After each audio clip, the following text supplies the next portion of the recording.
आज हम आपकी बुक फुटस्टेप विदाउट फीट से चैप्टर 3 करेंगे, लेसन 3 द मिडनाइट विजिटर। इसको हिंदी में अगर ट्रांसलेट करें तो अर्धरात्रि का आगंतुक। तो ये लेसन हम करेंगे, lesson number 3 the midnight visitor आपकी क्लास 10th की इंग्लिश की बुक से है। तो सबसे पहले इसके राइटर के बारे में बात कर लेते हैं। इसके राइटर हैं रॉबर्ट जे आर्थर जूनियर। ठीक है, ये इसके राइटर, अमेरिकन राइटर हैं ये 1909 में पैदा हुए थे और 1969 में इनकी डेथ हुई थी।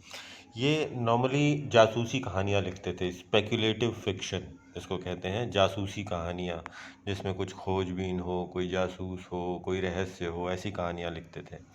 इनका एक बहुत फेमस रेडियो सीरीज थी द मिस्टीरियस ट्रैवलर। इसके लिए इन्हें एडगर अवार्ड भी मिला था फॉर बेस्ट रेडियो ड्रामा। इसके अलावा इन्होंने एक सीरीज़ ऑफ नॉवेल्स लिखी थी जिसका टाइटल था द थ्री इन्वेस्टिगेटर्स। ठीक है, तो ये काफ़ी मशहूर राइटर थे, रॉबर्ट जे आर्थर जूनियर। ठीक है, अब इसके समरी के लिहाज से देख लेते हैं कि शुरुआत में ये किस बेस पे ये कहानी लिखी गई है, किस चीज़ के इर्द गिर्द ये कहानी बुनी गई है। ऑसिबल अ सीक्रेट एजेंट, देखिए सबसे शुरू में ही सीक्रेट एजेंट की बात आई है। ऑसिबल नाम है उसका, ये इसका सेंट्रल कैरेक्टर है। Is expecting to get a very important report.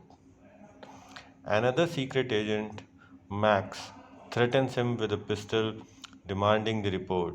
Does Ozable outwit him? तो ये ऑजिबल और मैक्स की, जो इसके सेंट्रल कैरेक्टर्स हैं, उनकी कहानी है कि मैक्स के हाथ में पिस्टल है और ऑजिबल को एक रिपोर्ट चाहिए। मैक्स उससे वो रिपोर्ट लेना चाहता है पिस्तौल के दम पे। तो अब ये कहानी इस बारे में है कि क्या वो रिपोर्ट किसके पास रह जाती है, क्या ऑजिबल उसको बेवकूफ़ बना के अपने पास रिपोर्ट रख लेता है या मैक्स को मिल जाती है। तो इस बारे में ये कहानी है।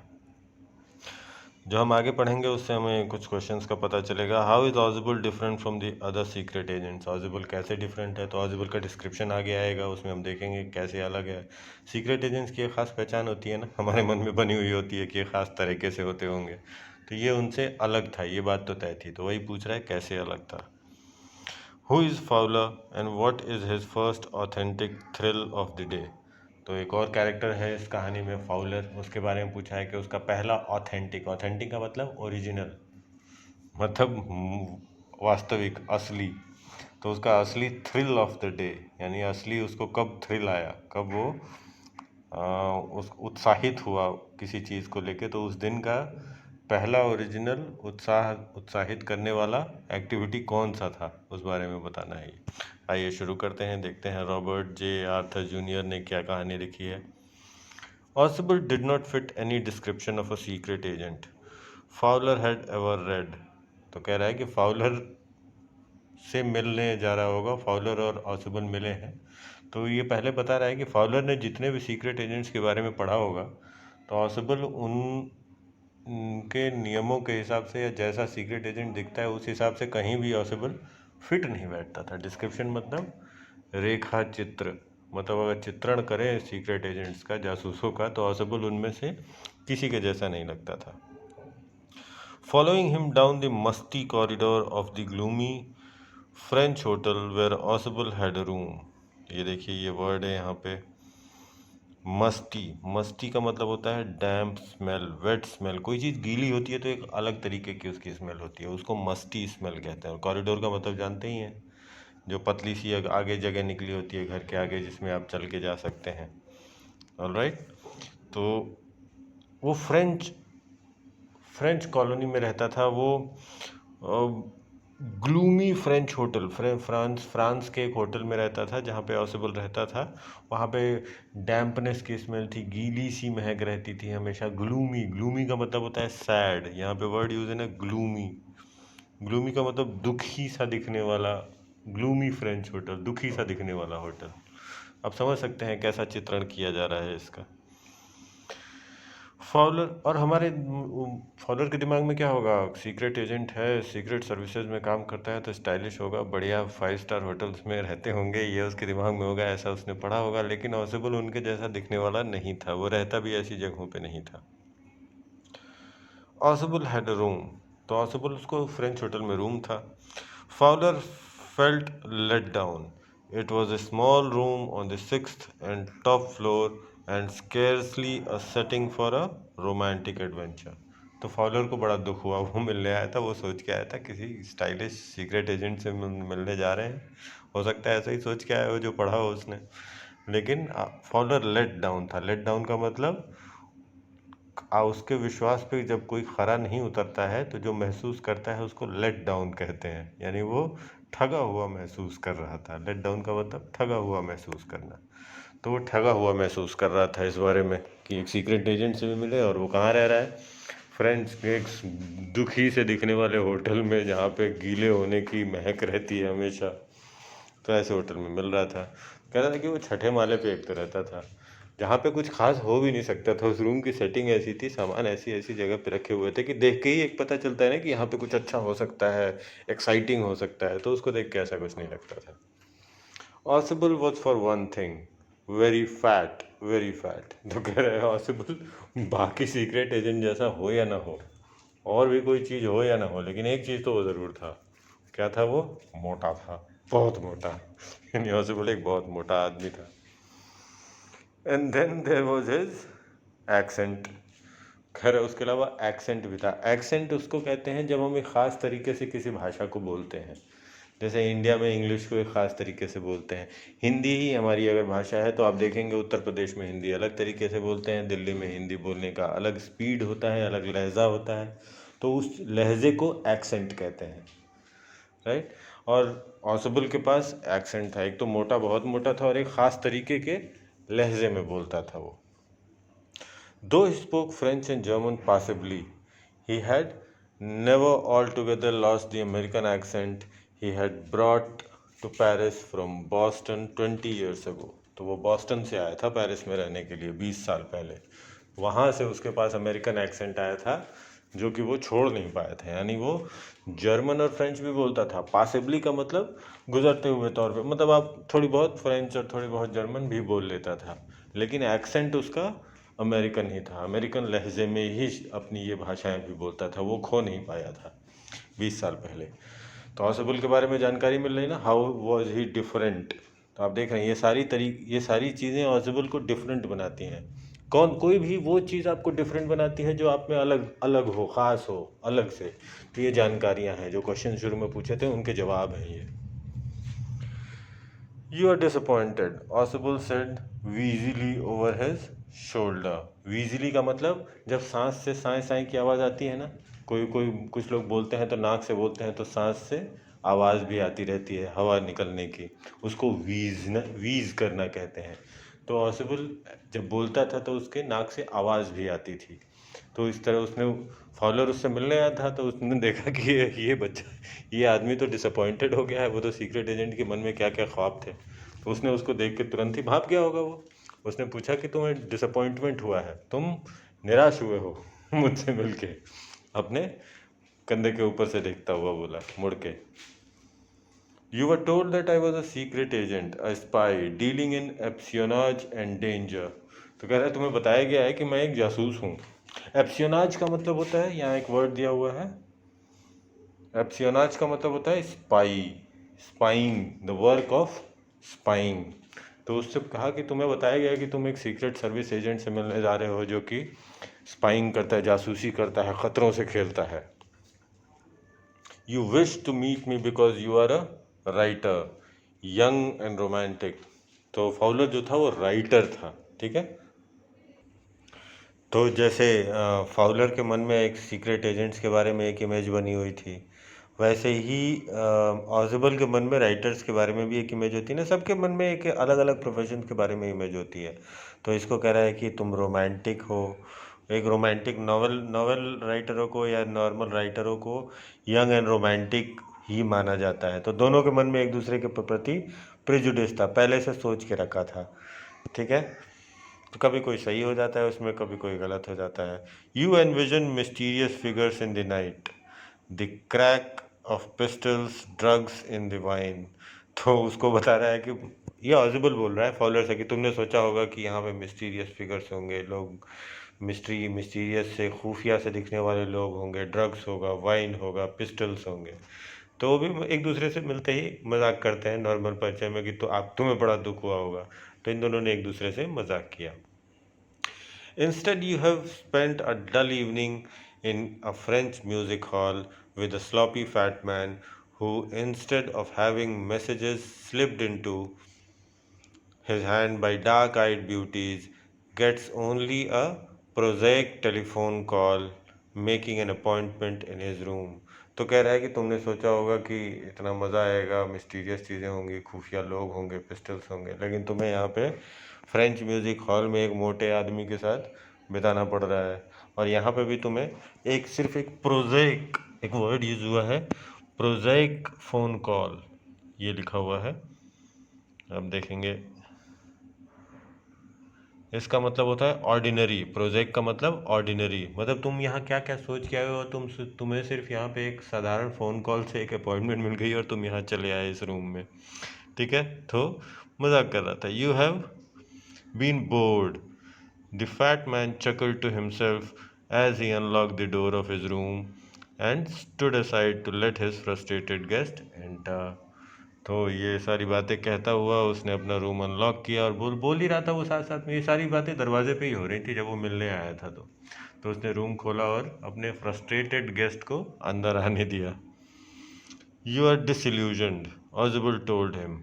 डिसइल्यूजन मतलब सच्चाई का जब पता लगता है उस स्थिति को डिसइल्यूजन कहते हैं। यानी पहले उसने सोच रखा था कि सीक्रेट एजेंट ऐसे ऐसे होते हैं, अब जाके वास्तविकता देखी तो उस स्थिति को डिसइल्यूजन्ड कहते हैं, यानी जब इल्यूजन टूटता है तो। But take cheer, my young friend. Presently, you'll see a paper, a quite important paper, for which several men and women have risked their lives. Come to me.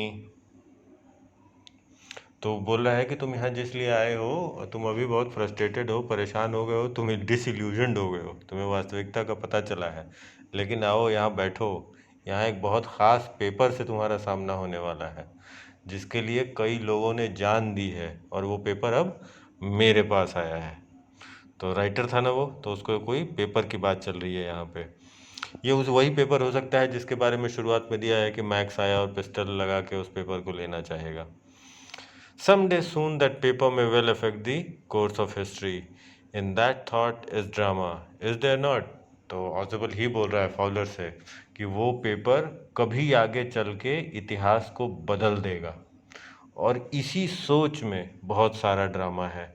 जो भी वो पेपर हासिल करने के लिए जासूस वर्क करते हैं, पाते हैं, कभी उसके लिए जान देते हैं, बताया जैसा इसने, वो क्यों ऐसा करते हैं? क्योंकि वो पेपर की महत्ता इतनी है जो कि इतिहास को कभी किसी मोड़ पे जाके बदल सकती है।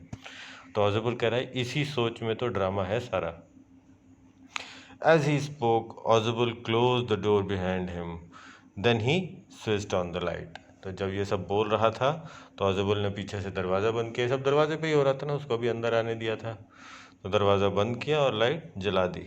And as the light came on, Fowler had his first authentic thrill of the day. तो first authentic thrill of the day पूछा है ना क्वेश्चन में। तो जैसे ही लाइट ऑन किया तभी बोल रहा है कि फाउलर को उसका पहला उत्तेजना प्रदान करने वाला क्षण मिला उस दिन का। क्यों मिला? क्योंकि वो तो सीक्रेट एजेंट्स के बारे में सोच के आया था कि ऐसा ऐसा होता है, पिस्टल होते हैं, गन, वाइन, ये सब। अब देखते हैं उत्तेजना में क्या होता है, क्यों उत्तेजित हुआ वो। For halfway across the room, a small automatic pistol in his hand, stood a man. तो halfway across the room माने आधे कमरे के बाद, यानी कमरे के दूसरी तरफ एक आदमी खड़ा था जिसके हाथ में पिस्तौल थी। Oswald blinked a few times. Blinked का मतलब होता है पलकें झपकाना। तो ऑसिबल ने कुछ बार पलकें झपकाई। मैक्स, ही वीज्ड। जब वो बोलता था तो उसके नाक से आवाज़ आती थी, तो वही लिखा ही वीज, तो उसने मैक्स का नाम लिया। You gave me quite a start, I thought you were in Berlin, what are you doing here in my room. तो दोनों एक दूसरे को जानते थे। तो ये तीसरा कैरेक्टर जो ऊपर शुरुआत में बात हुई मैक्स की, तो उसने बोला मैक्स तुम यहाँ हो, तुमने तो मुझे एक बार शुरू ही कर दिया। You gave me a start का मतलब अगर हिंदी में कहें तो तुमने तो मुझे एक बार शुरू ही कर दिया। इसका मतलब ये होता है कि इन दोनों का पुराना नाता था, कई चीज़ों पे साथ या एक दूसरे के अगेंस्ट काम करते रह रहे थे। तो इसने पूछा कि तुम्हें तो बर्लिन में होना चाहिए था, बर्लिन जर्मनी में है, तुम यहाँ मेरे कमरे में क्या कर रहे हो? अब देखिए आगे जो पढ़ेंगे उससे कुछ क्वेश्चंस का पता चलेगा। हाउ, और ऊपर के जो क्वेश्चंस हमने देखे थे तीनों, अब तक उसको हम डिस्कस कर चुके हैं, वो सारे आंसर्स इसी में मिल जाएंगे आपको। अब आगे जो पढ़ेंगे उनसे क्या पता चलेगा। How has max got in, max कैसे अंदर आया। हाउ डज ऑजिबल से ही गॉट इन, तो ऑजिबल कैसे बताता है कि वो कैसे अंदर आता है। अब देखते हैं। Max was slender, a little less than tall, with features that suggested slightly the crafty, pointed countenance of a fox. Countenance इसमें एक बहुत स्पेशल वर्ड है। काउंटेनेंस का मतलब होता है फेशियल एक्सप्रेशन, यानी किसी के फेस को देख के कैसा लगता है। तो काउंटेनेंस ऑफ अ फॉक्स का मतलब उसके चेहरे को देख के लगता है कि उसमें लोमड़ी सी चतुराई है। लोमड़ी के फेस में क्या दिखता है, चतुराई दिखती है, ऐसा माना गया है। इस वजह से कह रहा है काउंटेनेंस ऑफ अ फॉक्स। तो मैक्स जो था बहुत लंबा नहीं था, लेकिन स्लेंडर, दुबला पतला, ठीक ठाक कद वाला, चालाक फॉक्स जैसा दिखने वाला आदमी था। There was about him, aside from the gun, nothing specially menacing. Menacing का मतलब खतरनाक, डराने वाला। मतलब सिर्फ वो फॉक्स जैसा दिखता था लेकिन कुछ डराने लायक नहीं था। देयर वॉज, बस इतना ही था कि वो चतुर, चालाक, नॉर्मल सा दिखने वाला आदमी था जिसके हाथ में पिस्तौल थी, लेकिन वो बहुत ज़्यादा खतरनाक या डरावना नहीं था। The report, he murmured, murmured का मतलब भुन भुनाया। तो उसने क्या बोला, the report, the report that is being brought to you tonight concerning some new missiles. तो उस रिपोर्ट में क्या था, मिसाइल क्या होता है, मिसाइल वो बम होता है या वो हथियार होता है जिसको रिमोट कंट्रोल से चलाया जाए, ठीक है। तो उस रिपोर्ट में मिसाइल के बारे में बातें थीं, उस रिपोर्ट को वो ढूंढ रहा था जो कि आज रात ऑजिबल के पास लाया जाने वाला था। उसने बोला था ना उससे, for which many people have given their lives come to me, वो उसके पास आने वाली थी। I thought I would take it from you, it will be safer in my hands than इन योर्स। तो मैक्स ने कहा कि मैं ये सोच कर आया हूँ कि मैं उसे तुमसे ले लूँ, तुम्हारे हाथ से ज़्यादा सुरक्षित वो मेरे पास है। देख रहे हैं, ये दोनों अलग अलग लोगों के लिए यानी काम करें, एक दूसरे के विरुद्ध काम करते हैं। ऑजिबल moved to an armchair and sat down heavily. तो ऑजिबल मोटा ताज़ा आदमी था ही, तो ऑजिबल थोड़ा घूमा और एक हाथ रखने वाले चेयर पे, आर्म चेयर उस चेयर को कहते हैं जिस पे हाथ रखने का बड़ा सा हत्था लगा होता है, तो उस पे बैठा, आराम से धप से करके बैठ गया। I am going to raise the devil with the management this time and you can bet on it. तो रेज द डेविल ये लिखा हुआ है ना, I am going to raise the devil. Raise the devil का मतलब मैं आवाज़ उठाऊंगा, किससे, मैनेजमेंट से। किसी न किसी संस्था के लिए काम कर रहे होंगे इस बार, तो परेशान हो गया था, बोला मैक्स उसके विरुद्ध काम करता है, उसी से उसकी रिपोर्ट छीन रहा है। तो अपनी अपनी संस्थाओं में आप बातें उठाते हैं ना, जो भी दिक्कतें आती हैं। तो हॉजिबुल ने बैठ के कहा कि मैं ये बात मैनेजमेंट से उठाऊंगा, and you can bet on it. और बोलो तुम इस बात पे शर्त लगा लो, जैसे हर बार धमकाता होगा, डराता होगा, लेकिन इस बार कहा कि इस बार सच में ही उठाऊंगा मैं। ही सेड ग्रिमली, ग्रिमली मतलब पूरा सा मुंह बना के, सीरियस अवस्था में। This is the second time in a month that somebody has got into my room through that nuisance of a balcony. तो वो कह रहा था कि मैं ये बात होटल के रूम, अब ये बातें वहाँ करके, जासूस है ना, तो अब देखिए ये बातों को, अब ये बात अभी रिपोर्ट की हो रही थी, लेकिन अभी उसने बातें मोड़ी, ऑसिबल ने बातें मोड़ी कि मैं मैनेजमेंट से बात उठाऊंगा। ये 1 महीने में दूसरी बार हुआ है कि कोई आदमी बालकनी से इस कमरे में आ गया है। यानी मैक्स को बता रहा है कि तुम जिस बालकनी से आए हो, तुम ही पहले नहीं हो, पहले भी कोई आ चुका है। तो कह रहा था मैं ये बात मैनेजमेंट के सामने ज़रूर उठाऊंगा।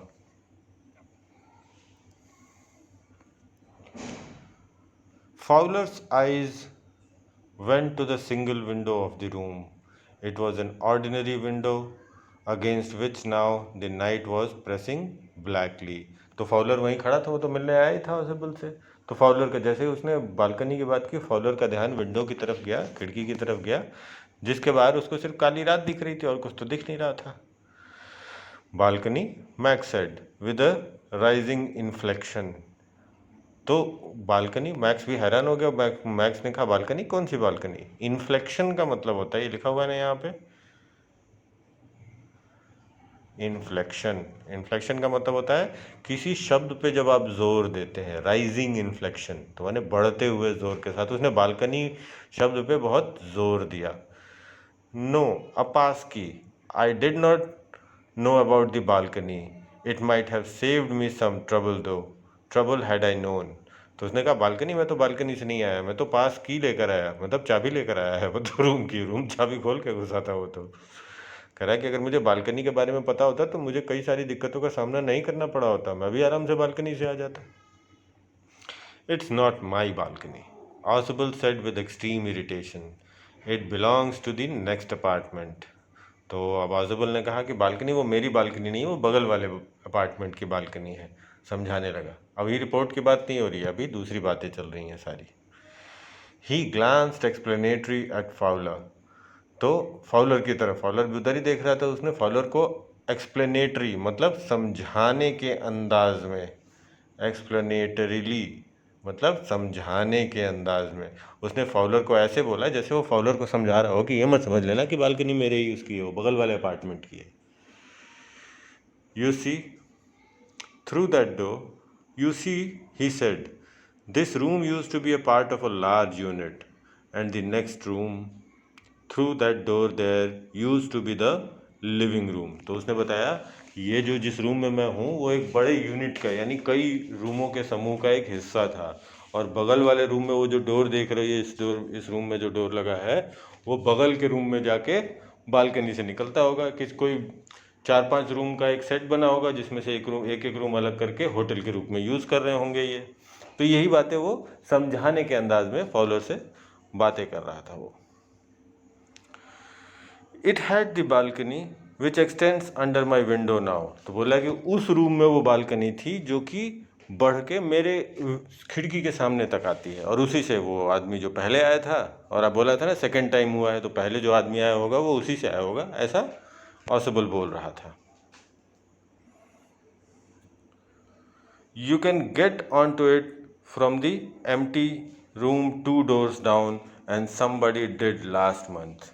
तो कह रहा है कि 2 रूम बाद जो रूम है वहाँ से तुम आराम से उस बालकनी में उतर सकते हो और आगे चल के मेरी खिड़की से फिर अंदर आ सकते हो। ऐसा ही किसी ने पिछले महीने भी किया था। उसी की शिकायत करने वाला था ना वो मैनेजमेंट से।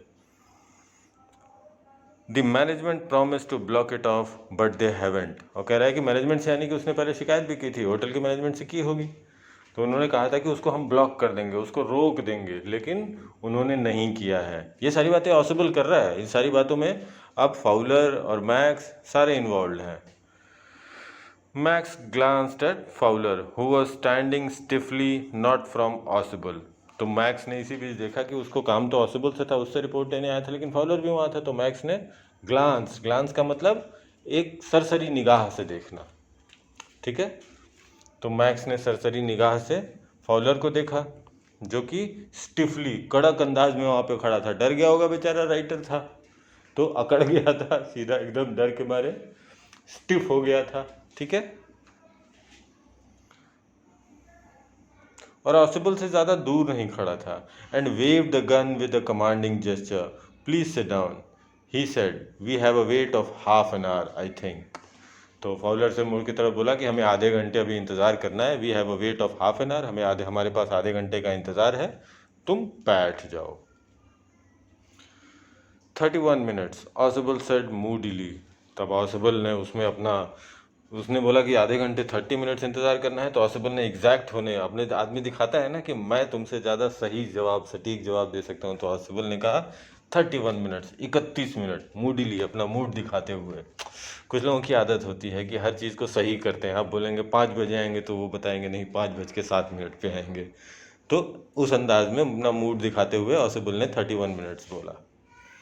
The appointment was for 12:30. I wish I knew how you learned about the report, Max. तो अभी बातें आगे बढ़ा रहा है पॉसिबल। तो कह रहा है कि मीटिंग तो 12:30 बजे है, तो और कह रहा है कि हो मैं ये जानना चाहता हूँ। पॉसिबल क्या जानना चाहता था कि मैक्स को रिपोर्ट के बारे में कैसे पता चला। तो ये बात, द लिटिल स्पाई स्माइल्ड ईविली। ईविली का मतलब शैतानी पूर्वक। द लिटिल स्पाई स्माइल्ड इविली, मतलब शैतान हंसी हंसा। कौन? Little spy. लिटिल स्पाई कौन था उसमें दोनों में से? पॉसिबल तो फैट था, लिटिल वही एक हो सकता है मैक्स, तो मैक्स शैतानी शैतानी हंसी हंसा। And we wish we knew how your people got the report but no harm has been done, I will get it back tonight, what is that, who is at the door. तो वो कह रहा है ऑसिबल जानना चाह रहा है कि मैक्स को कैसे पता चला रिपोर्ट के बारे में, तो मैक्स ने जवाब दिया और हम ये जानना चाहते हैं कि तुम्हें रिपोर्ट मिल कैसे गई, लेकिन खैर कोई बात नहीं, अभी कोई नुकसान हुआ नहीं है, मैं तुमसे रिपोर्ट ले लूँगा। तभी उसको लगा दरवाजे पे कोई है, तो उसने पूछा दरवाजे पे कौन है। Fowler jumped at the sudden knocking at the door, ऑसिबल just smiled. तो फाउलर अचानक से चौंक गया, jumped at the sudden knock eight the door, तो दरवाजे पे खटखटाहट जब हुई तो फाउलर को अचानक चौंक गया, लेकिन ऑसिबल मुस्कुराया। That will be the police, he said, I thought that such an important paper as the one we are waiting for should have a little extra protection. I told them to check on me to make sure everything was all right. तो Fowler ने कहा कि वो police आई हुई है, इतने ख़ास ज़रूरी कागजात आ रहे हैं, तो मैंने सोचा, मतलब ऑसिबल ने सोचा कि कुछ इसको सुरक्षा भी, एक्स्ट्रा सुरक्षा भी मिलनी चाहिए, और उनसे कहा था कि आके मेरा हालचाल ले लीजिएगा इसलिए वो हालचाल लेने आए हैं। तो ऑसिबल इसलिए मुस्कुरा रहा था। Max bit his lip nervously. अब मैक्स को नर्वस हो गया, तो पुलिस इन्वॉल्व हो गई इस मैटर में, वो तो उसके हाथ में पिस्टल थी, वो उसको धमकाने आया था, तो मैक्स नर्वस हो गया, उसको परेशान तो होगा ही कोई भी। द नॉकिंग वॉज रिपीटेड, और उधर दरवाजे पे दोबारा खटखटाहट हुई। What will you do now Max, Ausable asked, if I do not answer the door they will enter anyway, the door is unlocked and they will not hesitate to shoot. तो Ausable ने उससे बोला कि भाई max अब तुम और क्या करोगे, और अगर मैंने दरवाज़ा नहीं खोला तो वो अंदर आ ही जाएंगे, और जो दरवाज़ा भी है वो भी लॉक नहीं किया है, ठीक है, वो भी अनलॉक्ड ही है, तो वो अंदर आ जाएंगे और गोली मारने में वो चूकेंगे नहीं उसको डरा रहा है मैक्स को। Max face was black with anger as he backed swiftly towards the window. तो मैक्स का चेहरा काला हो रहा था गुस्से में। अलग अलग राइटर अलग अलग तरीके से लिखते हैं, कोई गुस्से में लाल कर देते हैं, कोई ब्लैक कर देते हैं, ये एक्चुअली ये सारे एंगर के कलर्स हैं। तो उसका चेहरा गुस्से में काला हो रहा था, और वो पीछे हट रहा था किसकी तरफ, खिड़की की तरफ, क्योंकि उसको अभी बालकनी की बात हुई थी ना, तो उसको अभी बालकनी की बात ताज़ा थी। He swung a leg over the sill. Send them away, he warned. I will wait on the balcony. Send them away or I'll shoot and take my chances. तो मैक्स ने अब जाते हुए कहा, वह विंडो सिल, जो खिड़की के आगे थोड़ी सी दीवार निकली होती है, उसके दूसरी तरफ पैर फेंकते हुए बोला, मैं यहीं पे हूँ, वो जल्दी से पुलिस जो आए हैं उनको वापस भेजो, वरना मैं गोली मार दूंगा और फिर देखूंगा जो होगा। I will take my chances का मतलब होता है, चांसेस दिखे ना, क्या चांस है कि पकड़ा जाएगा, तो बोला फिर मैं अपने भाग्य पे देखूंगा, मैं गोली तो मार ही दूंगा तुमको। तो मैक्स ने भी डराया। The knocking at the door became louder and a voice was raised, mister Ausable, mister Ausable. तो अब दरवाजे पे लगातार जोर जोर से और नॉकिंग होने लगी, और उधर से आज जो भी था उधर से आवाज़ लगाने लगा कि मिस्टर ऑजिबल नाम लेके पुकारने लगा। Keeping his body twisted so that his gun still covered the fat man and his guest, the man at the window grasped the frame with his free hand to support himself. तो एक हाथ से पकड़ के लटका हुआ था, और दूसरे हाथ से दूसरी तरफ, खिड़की के दूसरी तरफ लटका हुआ था, और दूसरे हाथ से बंदूक पकड़ी हुई थी, जिससे ऑसिबल और फाउलर की तरफ उसने तान रखी थी ताकि उनको घेरे रखे, यानी अभी बंदूक उसने तान ही रखी थी, और एक हाथ से पकड़ के लटका हुआ था। कौन? Max. Then he swung his other leg up and over the window sill. फिर उसके बाद उसने दूसरा पैर भी दूसरी तरफ निकाल लिया, और एक हाथ पकड़ के लटका ही हुआ था। तो आप समझ सकते हैं, अब पूरा ही खिड़की के दूसरी तरफ था, सिर्फ एक हाथ पकड़ के वो लटका हुआ था, और दूसरे हाथ से बंदूक पकड़ी हुई थी उसने। The door knob turned. Swiftly Max pushed with his left hand to free himself from the sill and dropped to the balcony. तो अब उसके पास क्या दूसरा करना था मैक्स को, कि अब एक हाथ छोड़ के और धीरे से बालकनी में कूद जाना था। नीचे उसने बताया था ना कि नीचे ही यहाँ पे दो रूम के बाद की बालकनी है जो एक्सटेंड होके वहाँ तक आई है, यही बात कर रहे थे ना इससे पहले। तो अब वो उसने कहा कि अब ये खिड़की छोड़ के मैं बालकनी पे कूद जाऊँ धीरे से, तो यही उसको करना था। And then as he dropped he screamed once shrilly, और जैसे ही वो ऊपर से उसने हाथ छोड़ के बालकनी में कूदा, एक बार बहुत ज़ोर से चिल्लाने की आवाज़ आई। श्रिल्ली यानी ज़ोर से चीखने की आवाज़ आई। The door opened and a waiter stood there with a tray, a bottle and 2 glasses. तो उधर दरवाज़ा खोला गया। जब वो आदमी मिस्टर ऑजिबल दरवाजे पे पीट रहा था, वो नॉक कर रहा था, खोला गया तो बाहर एक वेटर था, कोई पुलिस नहीं थी, और वो एक बॉटल और 2 ग्लासेस ले आया हुआ था। Here is the drink you ordered for when you returned, he said and set the tray on the table, deftly uncorked the bottle and left the room. तो उस बाहर एक वेटर खड़ा था, उसके हाथ में एक बॉटल और 2 ग्लासेस थी। उन्होंने कहा कि आपने जो ड्रिंक्स ऑर्डर किए थे कि मैं जब आऊँगा तो मुझे दे देना, वो मैं लेकर आया हूँ। उसने टेबल पर रखा।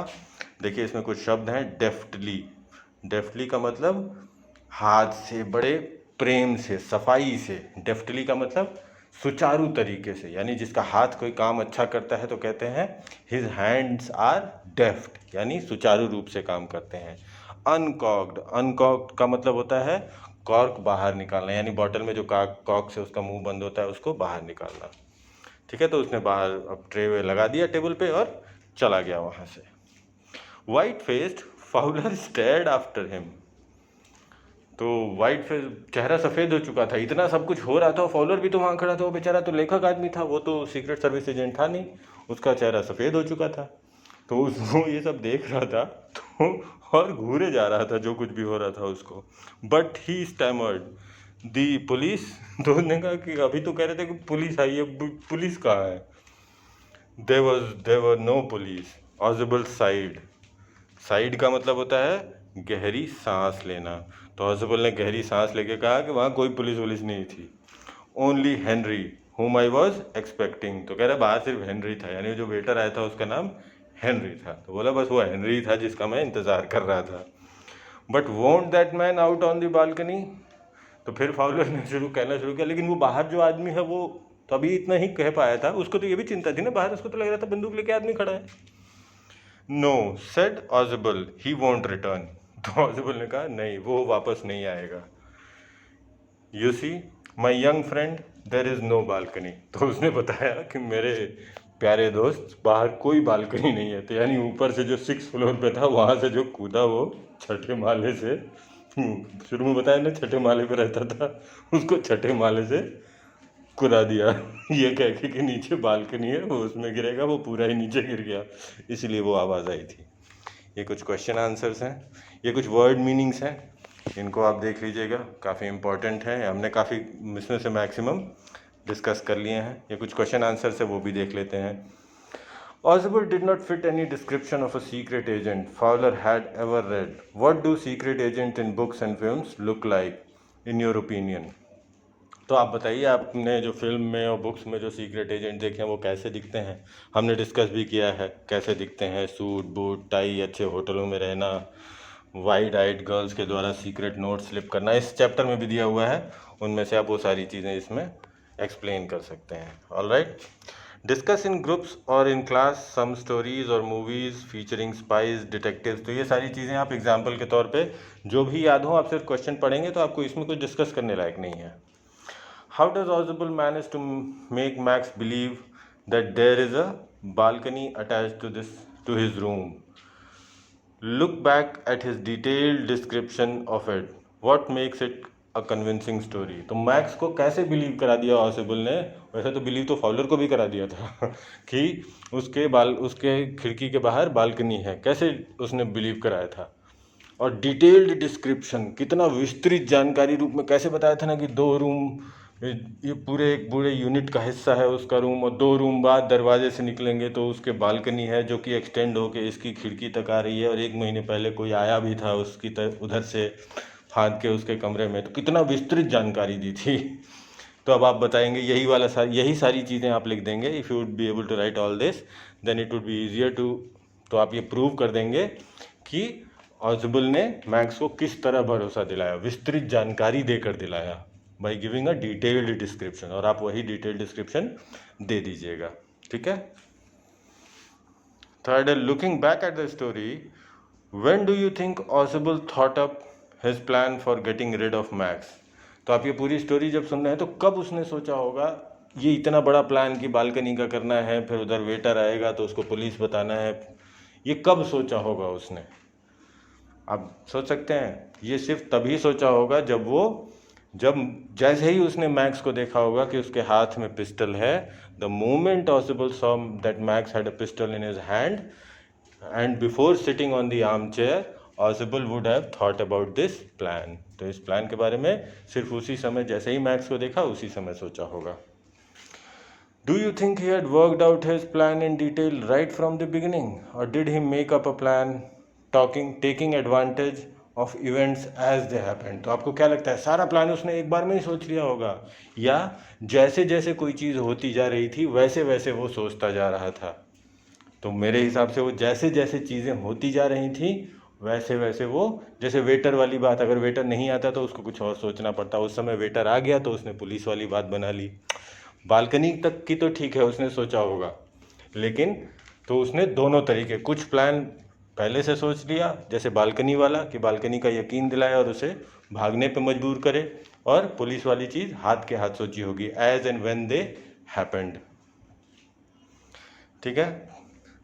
तो ये सारे हैं, और देख लेते हैं इन दिस स्टोरी। अब हम ये वाले क्वेश्चंस देख रहे हैं, ये क्या है। In this story Ausable shows great presence of mind और the ability to think quickly and act calmly and wisely. तो वो शांत होकर भी काम करता है, दिमाग से भी काम करता है, इस कहानी में यही दिखाया गया है ना, कामली एंड वाइजली, यानी शांति से और दिमाग लगा के। In a situation of danger and surprise, give examples from your own experience or narrate a story which shows someone's presence of mind। तो किसी और की, जो आप तुरंत उसी समय, प्रेजेंस ऑफ माइंड कहते हैं तुरंत उसी समय निर्णय लेने की क्षमता को या सोचने की क्षमता को। तो आपके अनुभव में, आपके एक्सपीरियंस में कोई अगर ऐसी स्टोरी हो जब आपने या आपके किसी साथी ने या आपके आसपास किसी ने किसी मुश्किल परिस्थिति में, in a difficult situation, if someone showed his presence of mind, you have to explain that story। तो आप उसको लिख दीजिए, आपकी जो भी चीज़ें हो, छोटी छोटी चीज़ें, जब आप परेशानी में फंसते हैं तो किसी ने तुरंत उस चीज़ का उपाय निकाला और परेशानी को हल कर दिया, वो आप यहाँ पे लिख सकते हैं। सेकेंड है discuss what you would do in a situation described below। Remember that presence of mind comes out of a state of mental preparedness। If you have thought about possible problems or dangers and about how to act in situations, you have a better chance of dealing with such situations if they do arise। तो ये कह रहा है कि आप किसी problem में फंसें उससे पहले अगर आपने उस तरीके की प्रॉब्लम्स को अनुभव किया है या देखा है या उनको डील करने के बारे में सोचा है, जैसे ज़रूरी नहीं है कि आप किसी प्रॉब्लम में फंसे तो ही आप प्रेजेंस ऑफ माइंड दिखाएं, आप खुद में ही पहले से भी सोच के कि मैं इस परिस्थिति में हूँ, अलग अलग दिक्कतों में हूँ, तो उन परिस्थितियों में मैं क्या करूँगा। जो लोग ऐसा सोचते हैं वो लोग प्रॉब्लम्स को बेहतर हल कर पाते हैं उन स्थितियों में जब खुद फंसते हैं। तो ये कुछ स्थितियाँ दी गई हैं, इस समय इसमें आप क्या करेंगे इसको डिस्क्राइब करना है। जैसे small fire starts in your kitchen, छोटी सी आग लग जाती है आपके किचन में, तो तुरंत प्रेजेंस ऑफ माइंड क्या कहेगा, किचन में आग लगी है तो हम देखेंगे, will see if it is electrical और ड्यू टू गैस लीकेज और अ नॉर्मल फायर। तो उस हिसाब से हम विल यूज फायर एक्सटिंग्विशर और वाटर और sand, right. A child starts to choke on a piece of food, अगर एक बच्चा चोक करने लगा, उसके गले में खाने का कुछ फंस गया, तो आप तुरंत क्या करेंगे, फिर हम उसको पीछे से पकड़ के धक्का देंगे अगर हम फर्स्ट एड जानते हैं। या प्रेजेंस ऑफ माइंड तुरंत इस ऐसे सिचुएशन में तुरंत कुछ करना है ना, अगर आप देर लगाएंगे तो मामला बिगड़ सकता है, तभी प्रेजेंस ऑफ माइंड चाहिए होता है, ठीक है। तो हम बच्चे को पीछे से धक्का देंगे या किसी फर्स्ट एड वाले को बुलाएंगे या कोई डॉक्टर का तुरंत मदद लेंगे, ठीक है। तो ये 5-6 छोटे छोटे सिचुएशन है, इनमें आप एक एक लाइन के प्रेजेंस ऑफ माइंड के आंसर्स लिख सकते हैं। ऑलराइट, तो ये आपका चैप्टर 3 खत्म हो गया, अब चैप्टर 4 में मिलेंगे। Thank you.